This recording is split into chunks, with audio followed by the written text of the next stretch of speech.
السلام علیکم ورحمۃ اللہ وبرکاتہ نحمده ونصلی علی رسولہ الکریم اما بعد فاعوذ باللہ من الشیطان الرجیم بسم اللہ الرحمن الرحیم رب اشرح لی صدری ویسر لی امری واحلل عقدۃ من لسانی یفقہوا قولی۔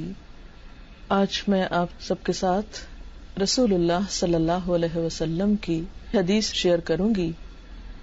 عن ابی ہریرہ قال قال رسول اللہ صلی اللہ علیہ وسلم ان اللہ لا ينظر الى صورکم واموالکم ولكن ينظر الى قلوبکم واعمالکم۔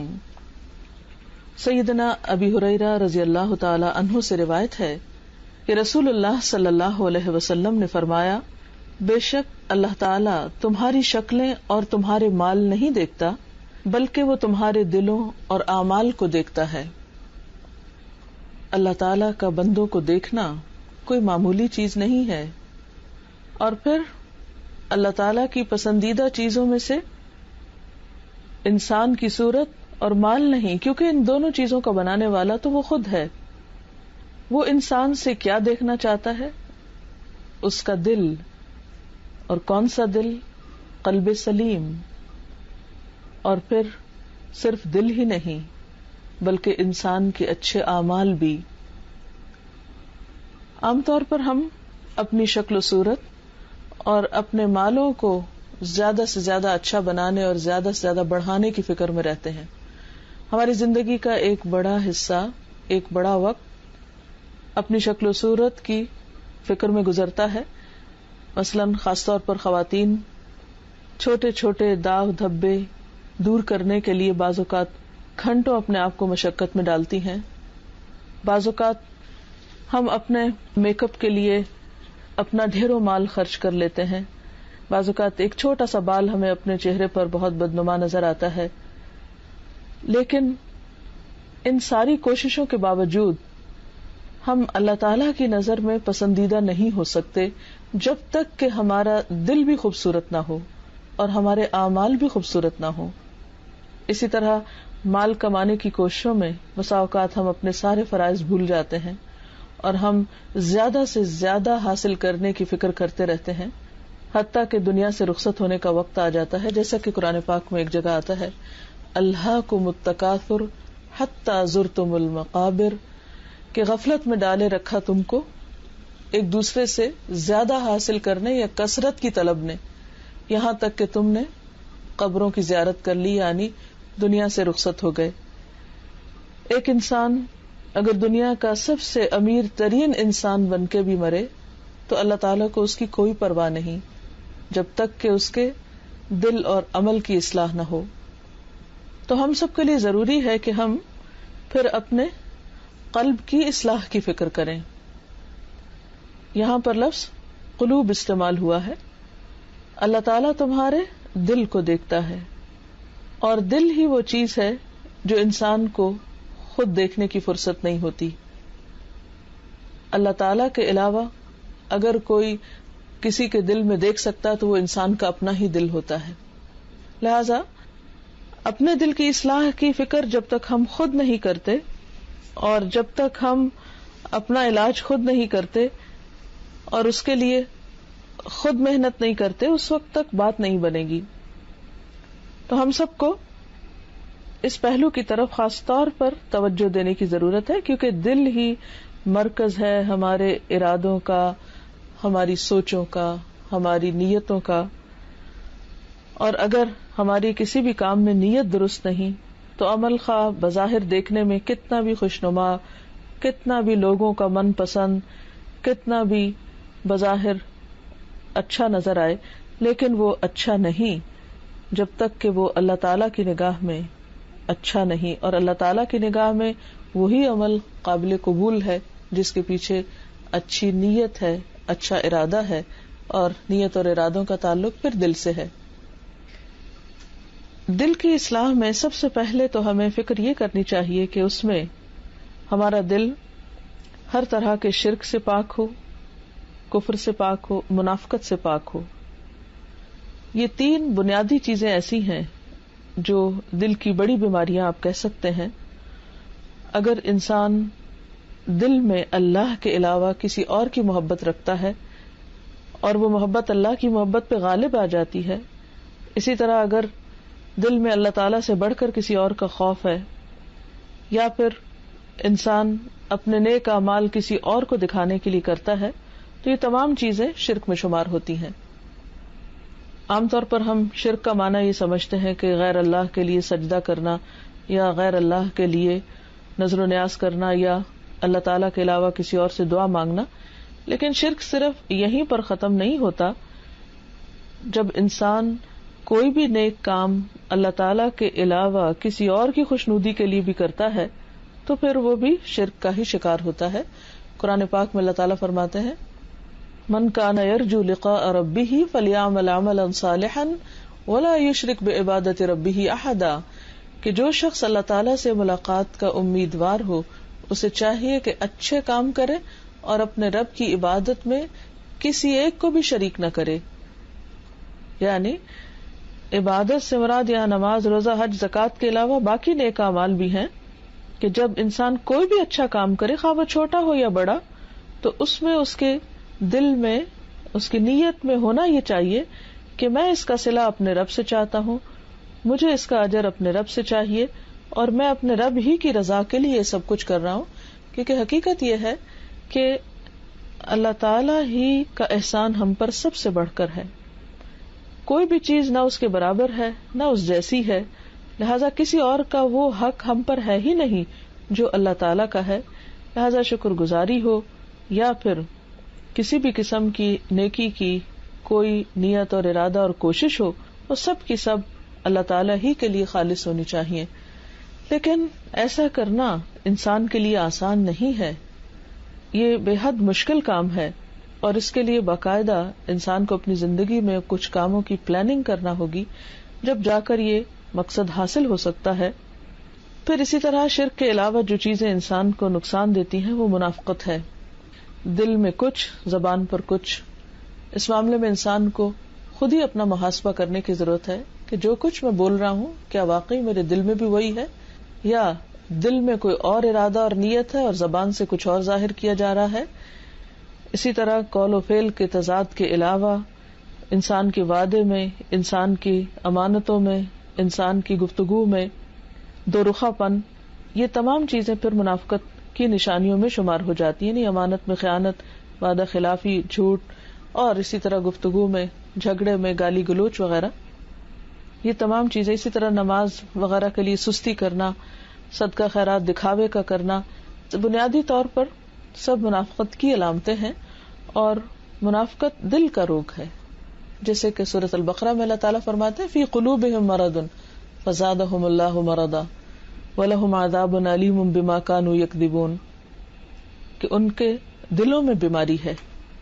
تو منافقت دل کی بیماری کا نام ہے، اور دل کی اس بیماری سے ہی انسان کے سٹینڈرڈز ڈبل ہو جاتے ہیں، اس کے عمل میں تضاد ہوتا ہے، اور پھر یہ عمل کا تضاد ہر چیز میں جھلکنے لگتا ہے۔ جو شخص اس بیماری پر خود قابو نہیں پاتا تو اللہ تعالیٰ بھی اس کو ڈھیل دیتا ہے، اور اس انسان کی بیماری پھر بڑھتی چلی جاتی ہے۔ لہذا بے حد ضروری ہے کہ ہم اپنا محاسبہ خود کریں اور اپنے اندر سے نفاق کی آخری جڑ تک نکال پھینکیں، ورنہ پھر ایمان کو سخت خطرہ ہے۔ اسی طرح کفر ایک ایسی چیز ہے کہ جو انسان کے اندر تکبر اور عناد اور ہٹ دھرمی جیسی صفات کی نشاندہی کرتا ہے، اور کفر بھی دل کی بیماری ہے۔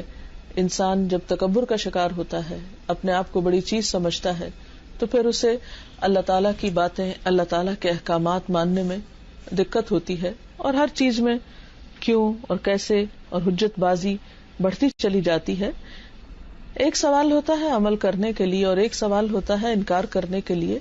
وہ تمام سوالات جو انسان کسی کام کے کرنے کے لیے، کسی دین کے معاملے کو سمجھنے کے لیے کرتا ہے، وہ سوال پسندیدہ ہے، لیکن وہ سوال جو کسی کام کو نہ کرنے کی نیت سے کیے جائیں کہ کسی طرح کوئی چھوٹ مل جائے یا کوئی ایسا طریقہ ہو کہ جس سے ہمیں موقع مل جائے دین سے دور بھاگنے کا، تو یہ طریقہ درست نہیں ہے، اور یہ سب کچھ ڈپینڈ کرتا ہے دل کی کیفیات پر لہذا جب تک دل کی اصلاح نہ ہو اس وقت تک انسان صحیح معنوں میں مومن ہو نہیں سکتا، اور انسان کی بظاہر ظاہری دینداری محض ایک ڈھونگ ہو سکتی ہے، ایک تصنع ہو سکتی ہے، ایک لبادہ ہو سکتی ہے، ایک دکھاوا ہو سکتی ہے، لیکن اس میں روح نہیں ہو سکتی.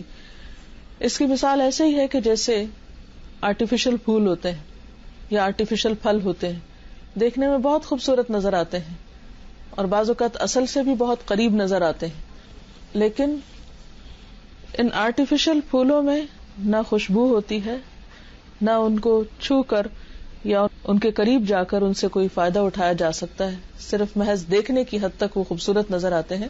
اسی طرح جس عمل میں اخلاص نہ ہو، جس عمل کے اندر ایمان نہ ہو، اللہ تعالی کی رضا نہ ہو، اس عمل میں بھی پھر وہ محض پلاسٹک کے پھولوں یا نقلی پھولوں جیسا طریقہ کار ہوگا، اور یہ اللہ تعالیٰ کو پسند نہیں، کیونکہ اللہ تعالیٰ کو دھوکہ نہیں دیا جا سکتا. یہ دھوکہ دینا بھی منافقین ہی کی علامت ہے. یخادعون اللہ والذین آمنوا وما یخدعون الا انفسهم، کہ اللہ تعالیٰ کو دھوکہ دیتے ہیں اور ایمان والوں کو دھوکہ دیتے ہیں، حالانکہ وہ نہیں دے سکتے مگر اپنے آپ ہی کو دھوکہ دیتے ہیں. اور انسان جب اس قسم کی دھوکہ بازی یا دکھاوا کرتا ہے یا لوگوں کی نظر میں اچھا بننے کے لیے نیک عمل کرتا ہے، حالانکہ اس کے سامنے اللہ تعالیٰ کی رضا نہیں ہوتی، ایسا عمل نہ تو اللہ تعالیٰ کی نظر میں پسندیدہ ہے اور نہ ہی وہ انسان کے اندر واقعی ایک پرماننٹ کردار اور اخلاق اور عمل کی تبدیلی کا سبب ہوتا ہے. ایسا شخص وقتی طور پر کسی چیز سے متاثر ہو کر اپنا ایک عمل ظاہر کرتا ہے، اور پھر جب وہ تاثر ختم ہوتا ہے تو اس کا عمل بھی بدل جاتا ہے. اسی لیے کہیں کسی ایک طرز عمل کا مظاہرہ کرتا ہے اور کہیں دوسرے طرز عمل کا، اندر سے کچھ ہوتا ہے اور باہر سے کچھ. تو جب تک ان چیزوں کی اصلاح نہ ہو اس وقت تک ہم صحیح مومن بن نہیں سکتے، صحیح طور پر اسلام کی نمائندگی بھی نہیں کر سکتے، اور ایسا عمل اللہ تعالیٰ کو راضی کرنے کا سبب بھی نہیں ہو سکتا. لہذا بے حد ضروری ہے کہ ہم اپنے دلوں کو اس قابل بنائیں کہ واقعی ہم اللہ تعالیٰ کو دکھانے کے قابل ہو سکیں. اب آپ اپنے دلوں کے اندر جھانک کر دیکھیے کہ کیا کچھ ہے وہاں پر. کہیں کسی کے لیے نفرت، بدگمانی، حسد، غصہ اور اس قسم کے جذبات تو نہیں. یقینی طور پر انسان کی زندگی میں ایسے مراحل آتے رہتے ہیں کہ جس میں انسان کو غصہ بھی آتا ہے، کسی کے خلاف بدگمانی بھی ہو سکتی ہے، لیکن ایسی بہت سی چیزوں کو دل کے اندر ٹھہرنا نہیں چاہیے. فارگیو اینڈ فارگیٹ کے اصول پر عمل کرتے ہوئے دوسروں کو معاف کر دینا چاہیے اور اپنے دل کو دھوتے رہنا چاہیے. اور ظاہر ہے کہ اس کے لیے پھر کچھ طریقے ایسے اختیار کرنا ہوں گے کہ انسان ایسی کیفیات سے جلد باہر آ سکے. بہرحال ایمان کفر کے منافی چیز ہے، اخلاص نفاق کے منافی چیز ہے، اسی طرح توحید شرک کے منافی چیز ہے. تو جب تک ہم پر ان چیزوں کے مفاہیم واضح نہیں ہوتے اس وقت تک حقیقت میں اصلاح ہو نہیں سکتی. لہذا بے حد ضروری ہے کہ ہم توحید کا معنی صحیح طور پر سمجھیں، ہم اسلام میں پورے کے پورے داخل ہوں اور ہمارے اندر واقعی اخلاص اور تقوی کی روح بھی ہو. صحابہ کرام کے دلوں کے بارے میں اللہ سبحانہ وتعالی قرآن پاک میں فرماتے ہیں وَلَكِنْ حَبَّبَ إِلَيْكُمُ الْإِيمَانَ وَزَيَّنَهُ فِي قُلُوبِكُمْ، اللہ نے تمہارے لیے ایمان کو محبوب ترین چیز بنا دیا اور اسے تمہارے دلوں میں سجا دیا. یعنی صحابہ کرام کے دل ایمان کے ساتھ سجے ہوئے تھے، یعنی ایمان کی ایسی کیفیت تھی ان کے اندر کہ واقعی وہ ایک خوبصورت عمل کرنے والے تھے. اور وہی خوبصورتی پھر ان کی گفتگو میں، ان کے معاملے میں، ان کے اخلاق میں، ان کے رویوں میں، ان کے طور طریقوں میں، ان کے ساری زندگی کے معاملات میں نظر آتی تھی. آج ہم بھی وہی قرآن پڑھتے ہیں جو صحابہ کرام پڑھتے تھے، آج ہم بھی وہی حدیثیں پڑھتے ہیں جو وہ پڑھتے تھے اور دیکھتے تھے. لیکن اتنا بڑا فرق کیوں ہے؟ تو اصل فرق اس ایمان اور یقین کی کیفیت کا ہے اور اس سچائی کا ہے جو ان کے اندر پائی جاتی تھی، اور آج ہمارے اندر صرف لپ سروس ہے، صرف زبانی باتیں ہیں، زبانی دعوے ہیں، حقیقت میں عمل میں وہ چیزیں نہیں نظر آتی. لہذا جب قول اور فعل کا تضاد زیادہ ہو جاتا ہے، جب انسان کا دو رخا پن بڑھ جاتا ہے، تو پھر محض زبانی دعوے فائدہ نہیں دیتے، اس لیے اللہ تعالیٰ سے دعا بھی کرنی چاہیے اور ان طریقوں کو اختیار بھی کرنا چاہیے جو ہمیں واقعی مخلص مومن بنا سکیں اور اس قابل بنا سکیں کہ ہم اپنے دلوں اور اپنے اعمال کو لے کر جب اللہ تعالیٰ کے حضور حاضر ہوں تو واقعی اللہ تعالیٰ ہم سے راضی اور خوش ہو جائے، جیسے صحابہ کرام سے راضی ہوا تھا، رضی اللہ عنہم ورضوا عنہ، کہ اللہ ان سے راضی ہو گیا اور وہ سب اللہ سے راضی ہو گئے. لہذا اس کیفیت کو پانے کے لیے ہمیں وہ کام کرنے ہوں گے جس سے اللہ تعالیٰ ہم سے راضی ہو. اس کے لیے کیا کرنا ہوگا؟ ہمیں صحیح علم اور صحیح کمپنی اختیار کرنی ہوگی. جب تک نالج کے سورسز درست نہ ہوں اور جب تک ماحول میں آپ کے اچھے دوست نہ ہوں، اس وقت تک آپ کے پاس اچھا بننے کے چانسز بہت کم ہیں. لہذا انسان ایک طرف علم حاصل کرنے کی کوشش کرے اور پھر یہ بھی ضرور دیکھے کہ اس کے علم کا سورس کیا ہے، کیا واقعی کتاب اور سنت ہے یا اس کے علاوہ محض لوگوں کی باتیں. اور اسی طرح صرف علم بھی کافی نہیں، اس کے لیے ماحول ضروری ہے. اب آپ یہ کہہ سکتے ہیں کہ ماحول ہمارے پاس نہیں تو ہم کیا کریں؟ نہیں، یا تو آپ کسی ماحول میں خود کو ضم کر لیں یا پھر اپنا ماحول خود بنائیں. اس کو آپ ایک اور طریقے سے بھی دیکھ سکتے ہیں. فزیکلی بھی ہمارے دل کی صحت کا انحصار اس بات پر ہوتا ہے کہ ہماری ڈائٹ بھی بیلنس ہو، ہمارا ویٹ بھی مناسب ہو ہمارے ہائٹ وغیرہ کے اعتبار سے. اسی طرح ہمارا ماحول صاف ہو، اسموکنگ نہ ہو، پراپر ایکسرسائز ہو، اور پھر اسی طرح فریکوینٹ چیک اپ بھی ہوتا رہے ایک سرٹن ایج کو پہنچ کر، ہم سٹریس سے آزاد ہوں. تو اسی طرح دل کی روحانی صحت کے لیے بھی بے حد ضروری ہے کہ ہم صحیح مقدار میں علم حاصل کرنے والے ہوں، جسے صحیح خوراک چاہیے، جسم کو بیلنسڈ ڈائٹ چاہیے. اسی طرح ایک بیلنسڈ علم بھی چاہیے، ایک متوازن قسم کی سوچ چاہیے ہمیں. پھر اسی طرح ہم صرف علم لینے والے بھی نہ ہوں بلکہ اس کے ساتھ دینے والے بھی ہوں، ان چیزوں کو آگے شیئر کرنے والے بھی ہوں. جیسے ایک انسان اگر کھانا کھاتا ہے اور صرف اچھی غذا لیتا ہی چلا جائے اور کوئی ایکسرسائز نہ کرے تو وہ اس کا اوور ویٹ ہونے کا سبب بن جائے گا. تو اسی طرح اگر انسان صرف علم لینے والا ہی ہو اور صرف پڑھتا ہی رہے اور آگے اس علم کو دوسروں کے ساتھ شیئر نہ کرے تو بھی دل کی صحت نہیں ہو سکتی.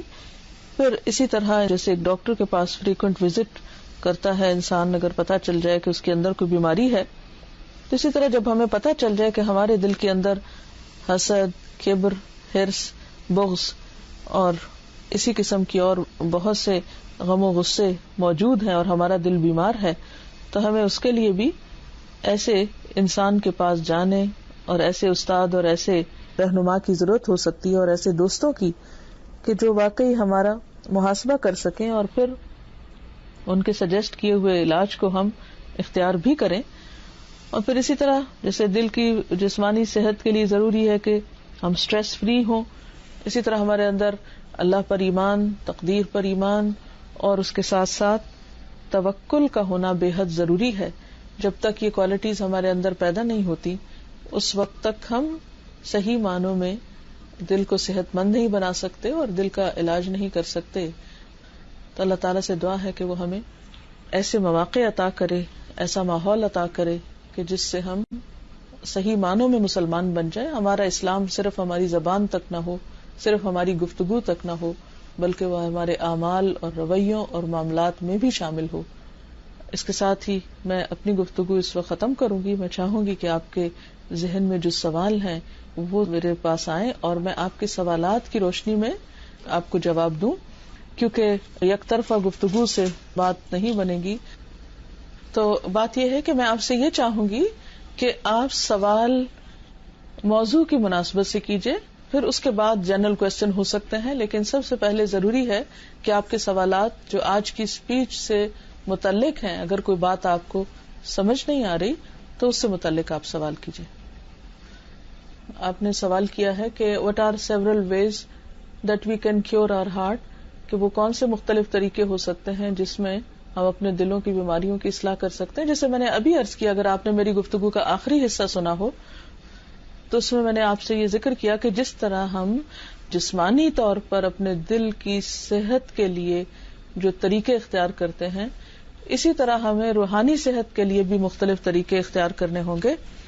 مثلاً آپ کو میں نے یہ بتایا کہ دل کی بیماری کا سبب جیسے سٹریس ہوتا ہے، اوور ویٹ ہونا ہوتا ہے، ان بیلنس ڈائٹ ہے، اسموکنگ ہے، اور اپنے ہیلتھ کے بارے میں اوور آل کیئر لیس ہونا ہے. تو اب آپ کو ان چیزوں سے نجات حاصل کرنی ہوگی، اور اس کے لیے کیا ضروری ہے کہ جیسے فوڈ کا انٹیک ہوتا ہے اسی طرح علم کا انٹیک ہونا چاہیے، اور ایک بہت متوازن طریقے سے.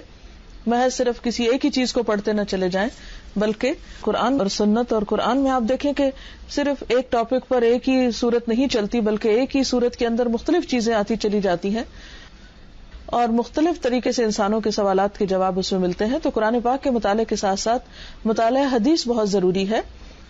اسی طرح آپ کو جو علم حاصل ہوتا ہے اس کو آگے دوسروں کے ساتھ بھی شیئر کرنا ہوتا ہے، کیونکہ جب آپ دوسرے سے بات کرتے ہیں تو اس سے اپنے دل کے جذبات کا اظہار کر رہے ہوتے ہیں اور اس کو اپنی کیفیات بتا رہے ہوتے ہیں.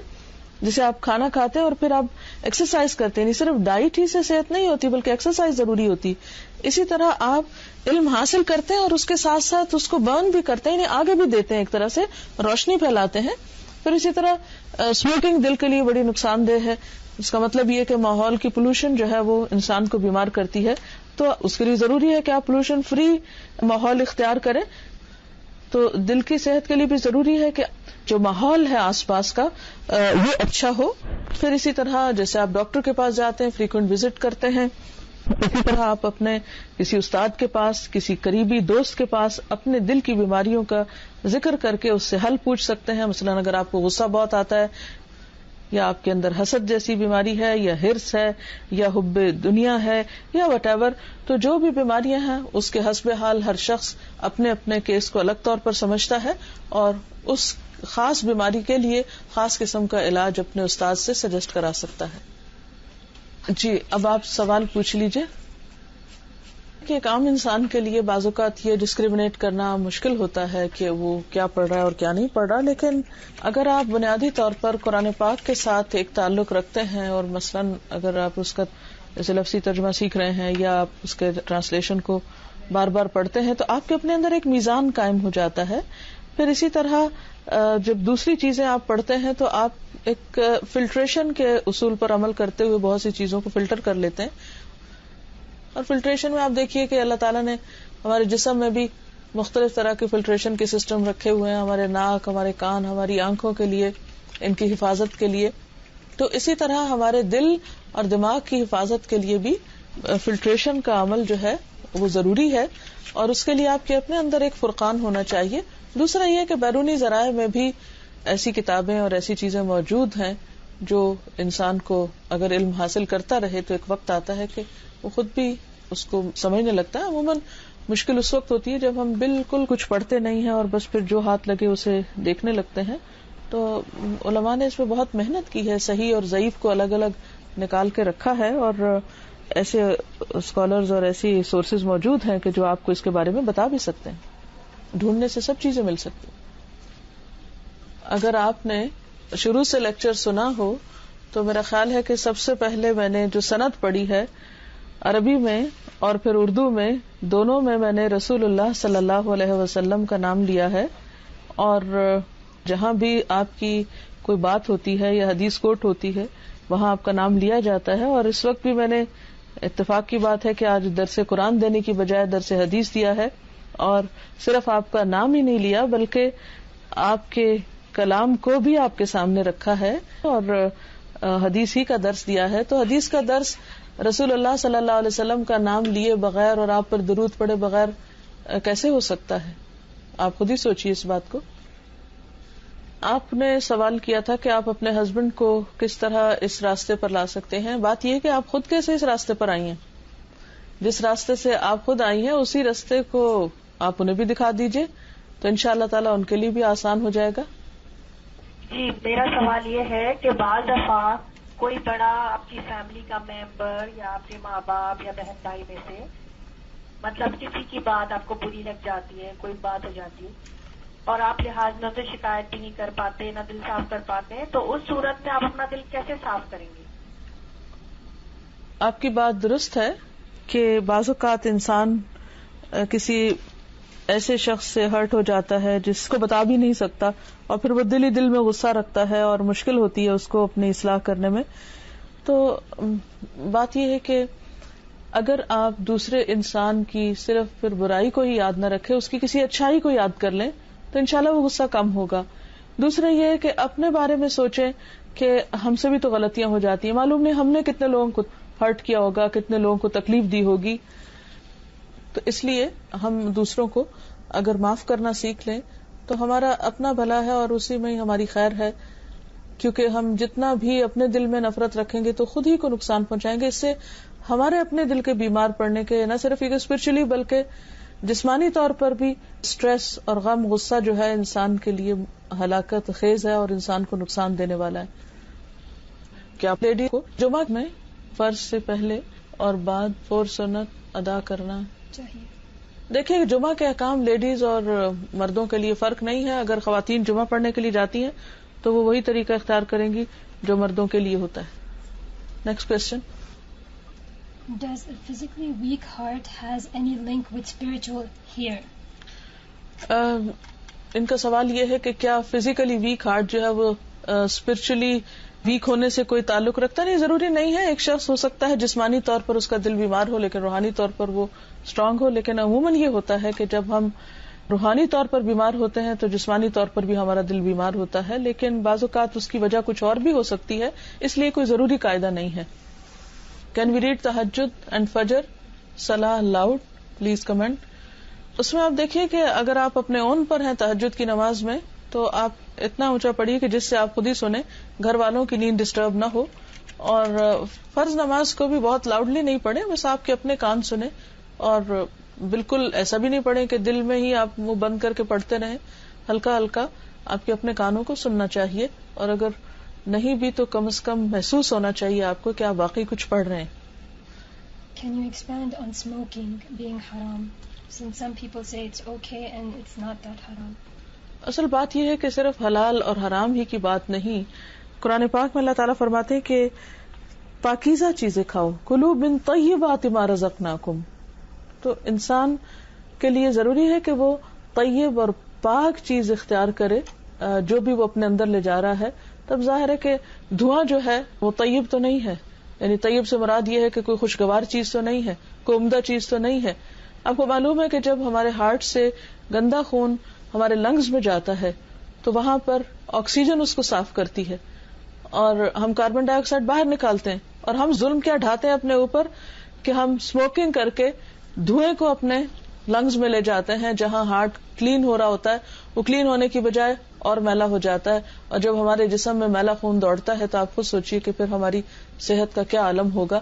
تو اپنے آپ کو خود اپنے ہاتھوں سے نقصان نہیں دینا چاہیے, اور ایسی چیزوں سے پرہیز کرنا چاہیے جس میں ہمارے مال کا بھی نقصان ہے اور ہماری صحت کا بھی نقصان ہے.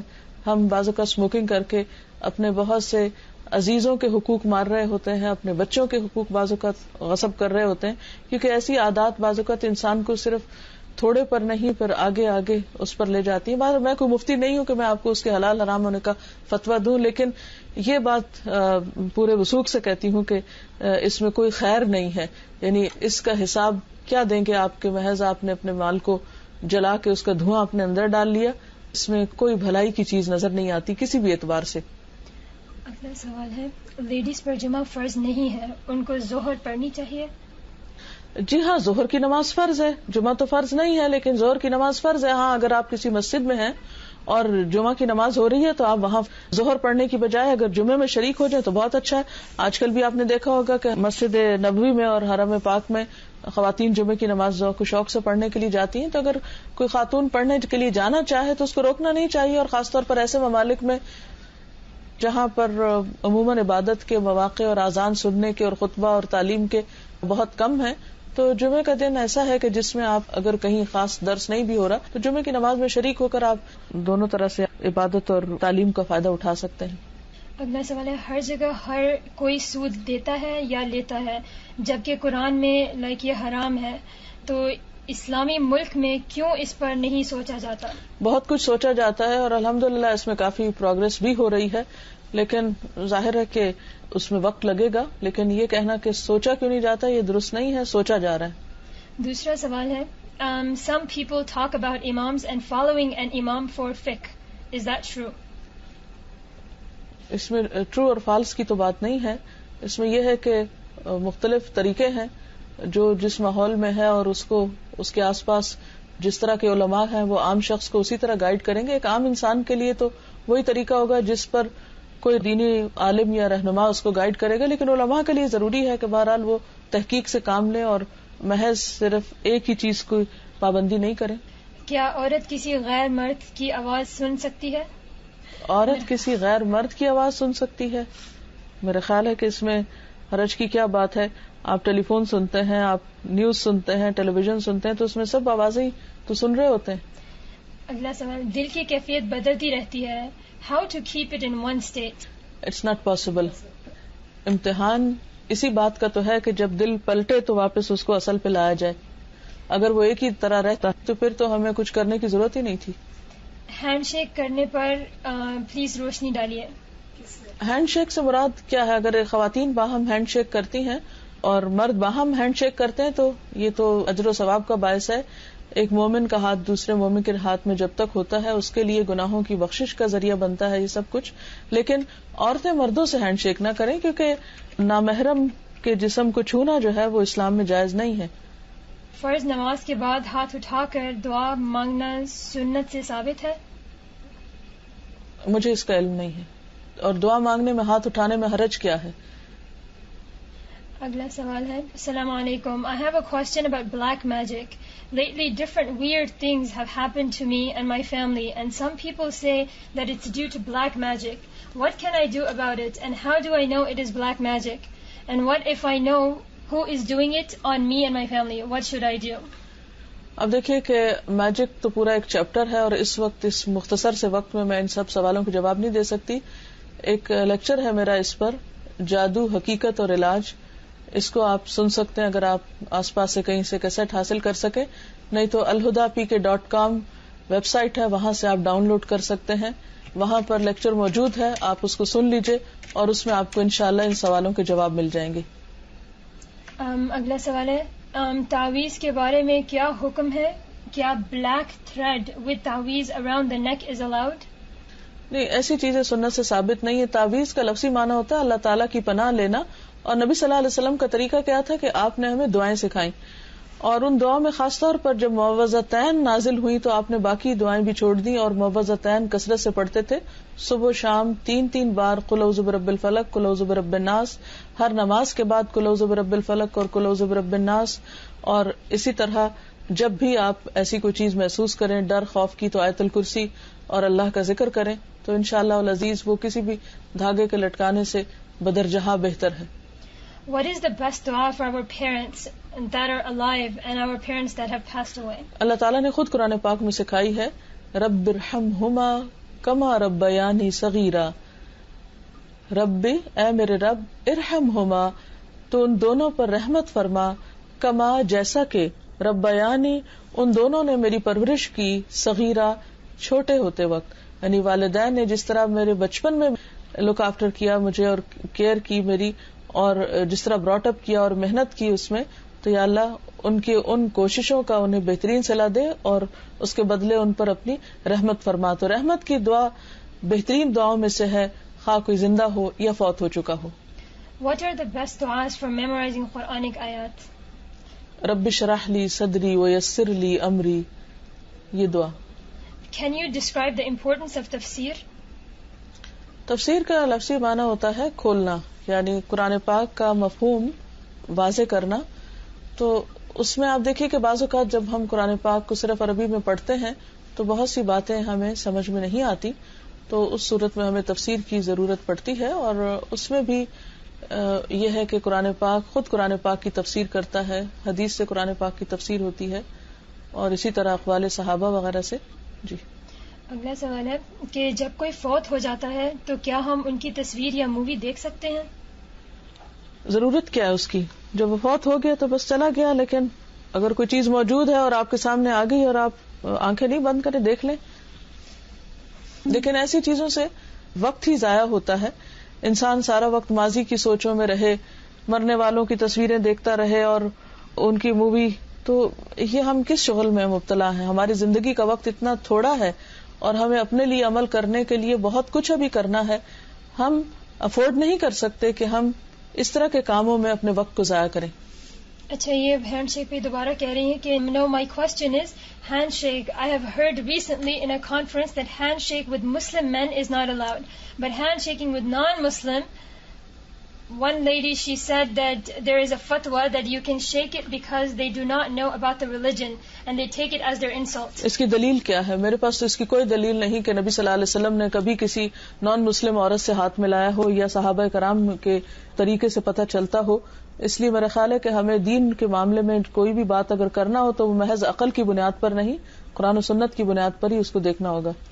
آپ کی آواز کوئی غیر مرد سن سکتا ہے؟ میننگ کیا یہ جائز ہے؟ اگر آپ خاتون ہیں تو میں آپ سے پوچھوں گی کہ کیا آپ کی آواز کو غیر مرد سن سکتا ہے؟ کیا آپ نے کبھی ٹیلی فون پر یا کبھی بازار میں شاپنگ کرتے وقت کسی مرد سے بات کی ہے؟ اگر عام دنیا کی گفتگو کرنے میں مرد آواز سن سکتا ہے تو کیا دین کی بات کرتے ہوئے آواز نہیں سنی جا سکتی یا نہیں سننی چاہیے؟ Can we do سجدہ تلاوت at sunrise, sunset یا پھر زوال ٹائم؟ سجدہ تلاوت تو کسی وقت بھی کیا جا سکتا ہے، نوافل پڑھنے سے منع کیا گیا. It says that call Allah with His names. Can we call Him with the names of Khuda or God? Because these are not included in the 99 names of Allah. بنیادی طور پر اس سے مراد کیا ہے؟ خدا بول کے آپ مانا کیا لیتے ہیں؟ یہ گاڈ بول کے آپ کیا آپ کے ذہن میں ہوتا ہے؟ آپ کی نیت پر ڈیپینڈ کرتا ہے کہ آپ کس کے لیے لفظ استعمال کر رہے ہیں. 99 نیمز میں تو اور بھی اللہ تعالیٰ کے بہت سے نام نہیں ہیں. I live in an isolated place in Canada. How can I improve my spiritual self? اب تو کمیونیکیشن کے ذرائع اتنے زیادہ ہیں، آپ ٹیلی فون پر اپنی اور بہنوں سے رابطہ رکھ سکتی ہیں ود ان کینیڈا یا اور جگہوں پر بھی، اور اس طرح کا سلسلہ ہو سکتا ہے. اور اس کے ساتھ ساتھ آپ اچھی سائٹس پہ جا کے قرآن پاک کی تجوید سیکھیے، قرآن پاک کو بہتر بنائیے، تفسیر پڑھیے اور بہت سے کام جو آپ اچھے کر سکتے ہیں، تو انشاءاللہ وقت گزرنے کا پتہ ہی نہیں چلے گا آپ کو. سبحانک اللہم و بحمدک نشہد ان لا الہ الا انت نستغفرک و نتوب الیک. والسلام علیکم ورحمۃ اللہ وبرکاتہ.